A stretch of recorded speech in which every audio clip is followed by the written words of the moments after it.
Hello friends, इस lecture में हम देख लेंगे जेएक्स रिएक्ट जेएक्स के अंदर जावास्क्रिप्ट एक्सएमएल क्या होता है वो हम इस लेक्चर में देख लेंगे और किस के लिए यूज़ किया जाता है।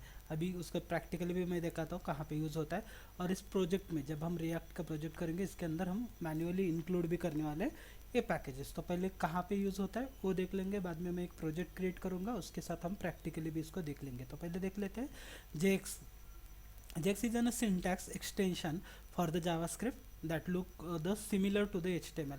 ये सिंटैक्स है जो कि आपका जावास्क्रिप्ट का जैसे सिंटैक्स होता है उसी तरीके से यूज़ होता है, लेकिन दिखता कैसे है, जैसे आपका HTML है उसी तरीके से, और रिएक्ट भी वैसे होता है। It is used for the react distributed the UI structure. जो आपका यूज़र इंटरफेस है उस यूज़र इंटरफेस का जो भी स्ट्रक्चर है वो स्ट्रक्चर डिफाइन करने के लिए हम यूज़ करते हैं JX का। JX is not a necessary but is an commonly used. वो इतना भी जरूरी नहीं है कि आप यूज़ ही करो, लेकिन कॉमनली यूज होता है because of it makes the code more readable. Code read करने के लिए मोर रीडेबल होता है एंड ईजियर टू राइट। आपको कोड राइट करने के लिए भी ईजी होता है और रीड करने के लिए भी यूज होता है। तो इसके अंदर हम यूजेस कैसे करते हैं, तो उसके फंक्शंस यूज़ करते हैं। जैसे कि आपका यहाँ पे क्रिएट एलिमेंट फंक्शन है, और अपेंड, आपको कोई ऐड करना है तो अपेंड चाइल्ड, जो जो एलिमेंट ऐड करना है वो आपको कहाँ पे एंड पे ऐड करना है, तो उसी तरीके से ऐड कर सकते हो। तो उसका स्टेटस क्या होता है, स्टेटस इन रिएक्ट इसका स्टेटस होता है, status is the one of the most important component in React. आपके रिएक्ट के अंदर एक मोस्ट इंपॉर्टेंट है जो कि आपका स्टेटस डिफाइन करता है। It allow the component to create, manage and update. आपको उसको क्रिएट करना है, मैनेज करना है, अपडेट करना है, देयर ओन डेटा इंडिपेंडेंसली, उसका खुद का डेटा इंडिपेंडेंटली ऐड करना है of the other component. Understanding how to work with the state effectively is a key to build the dynamic interactive react application। आपके डायनामिक इंटरेक्शन पेजेस है उसके लिए हम यूज़ करते हैं स्टेटस। मीन्स अपडेट करना है, मैनेज करना है, और क्रिएट के लिए स्टेट का यूज़ करता है।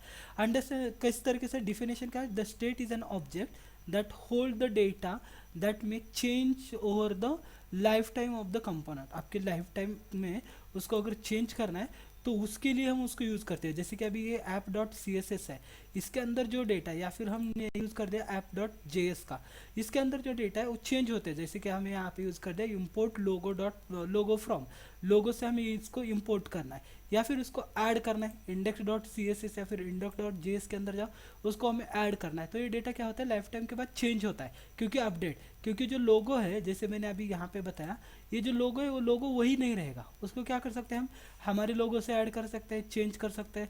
तो इसको चेंजेस जो किया जाता है तो उसके लिए हम यूज़ करते हैं आपका स्टेटस। उसके स्टेटस क्या है उसके लिए, ओके। तो ये जो ना स्टेटस, ये हम वहाँ पे यूज़ करके ले सकते हैं। नेक्स्ट है आपको उसके अंदर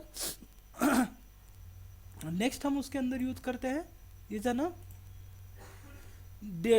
डिस्ट्रक्चर and event handler. डिस्ट्रक्चर and event handler means जो हम इवेंट परफॉर्म कर रहे हैं उस इवेंट को हैंडल कर कैसे करना है। और destructure is an syntax of the JavaScript allow to the unpack values. आपको वैल्यूज को अनपैक करना है जो कि आपके एरे के साथ कंबाइन है। जैसे कि फॉर एग्जांपल मैंने यहाँ पे क्या किया है, एक एरे क्रिएट किया है। कहाँ पे, यहाँ पे देखो, class name is equal to app link, H hyper link कर दी, टारगेट कर दिया, और यहाँ पे अब ये जो है ये मैंने क्या कर दी, एक एरे क्रिएट किया, एरे के अंदर डेटा है, इसको मुझे क्या करना है, अपलिंक करना है मीन्स, या फिर मुझे यहाँ पे इसको क्या करना है, डिलिंक करना है, एरे से निकालना है। तो ये हो गया एरे। एरे मीन्स मैंने एंकर टैग के अंदर ले लिया था एक एरे। जैसे कि एग्जांपल अभी देखो यहाँ पे फंक्शन है, फंक्शन ऐप, यहाँ से मैंने चालू कर दिया रिटर्न। रिटर्न फंक्शन के अंदर हमने एक डेटा क्रिएट कर दिया, ये हो गया हमारा एक एरे, नंबर ऑफ डेटा। उसको डिस्कार्ड करने के लिए जो यूज़ किया जाता है उसको बोला जाता है डिस्ट्रक्चरिंग, ओके। डिस्ट्रक्चरिंग प्रोव्स क्या है उसके, when you receive the props functional component you can discard the extra specific properties. आपको प्रोज मिल गए हैं डिस्कार्ड से। डिस्कार्ड कहाँ पे मिलते हैं, आपको वहाँ से आउटपुट मिल रहा है या फिर जो आपको चाहिए कंपोनेंट क्लास से मिल रहा है, तो उसको जो अनएक्सपेक्टेड पार्ट या फिर अननेसेसरी जो पार्ट है उसको डिलीट करने के लिए हम यूज़ करते हैं डिस्कार्ड्स का, ओके। फॉर एग्जांपल देखो यहाँ पे विदाउट डिस्कार्डिंग, आप यहाँ पे रिएक्ट फंक्शन गेट इंपोर्ट और हेलो वर्ल्ड यहाँ पे लिख लिया है। जैसे कि मैंने यहाँ पे लिखा है एडिट कोड, SRC के अंदर मुझे एडिट करना है, and how to the reload ये मैंने यहाँ पे लिख दिया।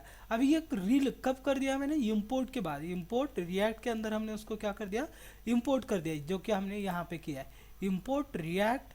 और उसके बाद हमने जो भी डेटा चाहिए वो यहाँ पे रेंडर के अंदर हम लिख सकते हैं, रेंडर ऐप स्ट्रक्चर। तो यहाँ पे हमें जो डेटा चाहिए वो डेटा हम यहाँ पे ऐड कर सकते हैं, जैसे कि फंक्शन का ग्रेटिंग फॉर्म प्रॉप्स दिख दिया, रिटर्न h1 हेलो लिखा है, हेलो वर्ल्ड या फिर हेलो, और आपका नेम यहाँ पे आपको लिखना है, फॉर्म्स मीन्स प्रॉपर्टीज मिल गई।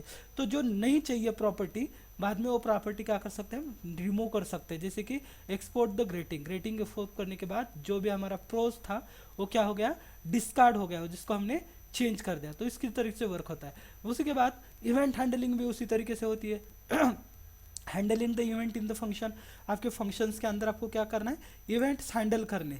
तो इवेंट्स किस तरीके से हैंडल करती है, कोई एक्शन परफॉर्म कर दिया, जैसे कि हमने ऊपर जावास्क्रिप्ट के अंदर देख लिया था, क्लिकिंग के इवेंट रहते हैं, राइट क्लिक कर दिया, माउस क्लिकिंग है या फिर ड्रैगिंग ड्रॉपिंग है। उसी तरीके से बटन मैंने यहाँ पे क्रिएट किया, उस बटन के ऊपर क्या कर दिया, ऑन क्लिक मेथड, जैसे क्लिक कर दिया कोई तो इवेंट क्या होता है, ऑकर्ड होता है, जनरेट होता है, इवेंट के ऊपर वो वर्क करता है। तो उसके लिए जो है हम यूज़ करते हैं इवेंट हैंडल। अभी मैंने यहाँ पे यूज़ नहीं किया, यहाँ पे हमने इवेंट हैंडलर कौन सा लिए, एक्शन जो भी हमारी एक्शन है, जो भी यहाँ पे रिलोड हो रही है, ए टैग लिया, एंकर टैग के अंदर हमने क्या कर दिया है क्लास लिंक और एक लिंक प्रोवाइड कर दिया, यहाँ पे HREF इजिकल टू ये लिंक प्रोवाइड कर दिया। और उसके ऊपर जैसे मैंने लर्न रिएक्ट के ऊपर जैसे मैं क्लिक करूँगा, लर्न रिएक्ट क्लिक के ऊपर करने के बाद वो क्या हो जाएगा, react.js.org इस इवेंट के ऊपर वर्क हो जाएगी। Is an on clicking event, means action कुछ तो परफॉर्म कर रहा है। तो एक्शन भी आप यूज़ कर सकते हो, ऑन क्लिकिंग इवेंट यूज़ कर सकते हो, या फिर एंकर टैग से भी आप उसको जनरेट करके ले सकते हैं। नेक्स्ट उसके बाद आता है आपका मेथड्स। तो उसके लिए मेथड्स कौन से यूज़ करने हैं, मीन्स इवेंट हैंडलिंग होगी या फिर फंक्शनल हैंडलिंग के लिए इवेंट कौन से React method use to define the functional handle functionalities that can be invoked by the event handler. आपका इवेंट हैंडलर वहाँ पे वर्क कर रहा है तो उसको इवेंट वर्क कैसे होता है, और other functions with in a component, आपके कंपोनेंट के अंदर वो वर्क कैसे करेगा। Method can be manipulate state handler, status है, हैंडल इवेंट है, या फिर आपको फेड डेटा लेना है और मोर इन्फॉर्मेशन ले, तो उसके लिए हम इसको मेथड को एडजस्ट करके लेते हैं। Method is an functional component, method को क्या बोलते हैं, फंक्शनल कंपोनेंट। किसके लिए, रेगुलरली फंक्शन और the arrow function to define the methods. आप मेथड को डिफाइन करना है, जैसे कि रिएक्ट में यूजर स्टेटस देखना है तो यूजर स्टेटस देखने के लिए काउंट डॉट स्टेटस, जो हमने पहले प्रोग्राम में देख लिया था, मुझे काउंट करना है तो काउंट डॉट में मेथड लिखते हैं। रिटर्न से हम ऑन क्लिक करने के बाद वो क्या होता है, आपका काउंट करना चालू होता है और उसके जरिए हमें कम इवेंट दिखाई देते हैं। उसी तरीके से इन क्लास कंपोनेंट भी आपके पास है, क्लास कंपोनेंट से भी आप उसको क्या कर सकते हैं, काउंट कर सकते हैं। तो these are the method of the JSX, आपके जेक्स के क्या है, मेथड्स है वो। ओके, इसके अंदर हम यूज़ कर सकते हैं। नेक्स्ट लेक्चर में हम नेक्स्ट टॉपिक डिस्कस कर लेंगे। Thank you.